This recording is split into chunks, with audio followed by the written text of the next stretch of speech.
Welcome back to our mini MBA series. Today, we're digging into one of the most epic business stories of our time. You know the one. It's about how a tiny little startup managed to take down an absolute giant. And the secret sauce? Well, it all boils down to one incredibly powerful idea. Let's get right into it.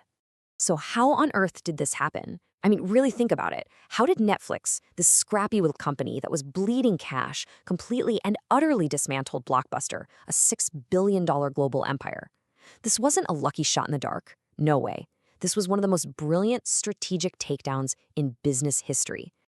Okay, so before we can unpack how they did it, we've got to be on the same page about what strategy really is, because it's not what most people think. It's not your daily to-do list, and it's definitely not just posting on LinkedIn. Strategy, that's your 10-year master plan. It's about choosing the entire battlefield, not just fighting the little daily skirmishes. And, maybe most importantly, it's about having the discipline to say no to 99% of ideas, so you can go all in on the one thing that truly matters. You see, a good strategy forces you to ask one really tough, really honest question. Should I even be playing this game? It helps you figure out if you've got a real, defensible edge, or if you're just about to walk straight into a meat grinder, trying to compete head-on with giants who have way deeper pockets than you. A bad strategy is that head-on fight. A good strategy? That's about finding a space where you can win without even fighting. Which, of course, brings us to maybe the greatest example of this in modern history. Let's break down exactly how Netflix didn't just win the game, they completely rewrote the rules. Just get a load of this timeline. Back in 2000, Blockbuster was the undisputed king. We're talking 9,000 stores, $6 billion in revenue. And Netflix, they were a tiny, money-hemorrhaging nobody.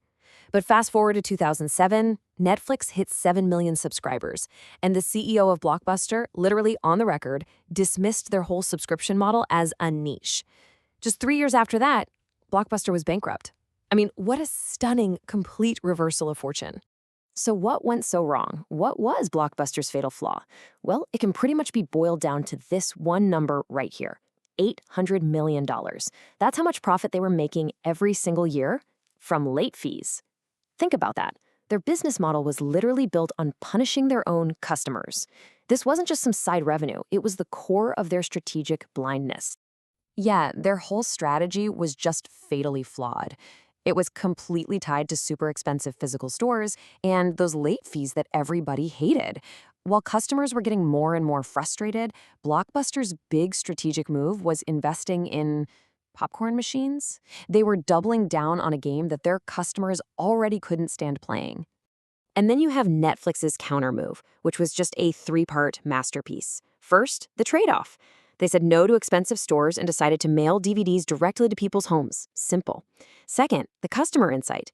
They realized people just wanted unlimited rentals without being punished, so they offered a flat monthly fee. And third, the massive technology bet.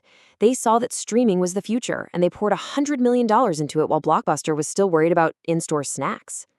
And the result of that incredibly smart strategy? Well, it's this number. Today, Netflix has over 270 million subscribers around the world, building a $300 billion empire right from the ashes of its biggest rival. And this is the core lesson right here. Netflix didn't try to build better stores or offer slightly cheaper late fees. They just created an entirely new game, a game of convenience, of subscription, of streaming, where Blockbuster's biggest strengths, all those physical stores, suddenly became their heaviest weakness. So I know what you might be thinking. That's a great story for a giant company, but what about me?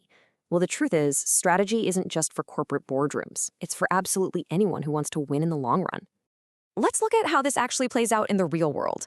Think about a freelance marketer. Instead of fighting for scraps in the super crowded social media space, she carves out a tiny niche in AI-powered influencer discovery.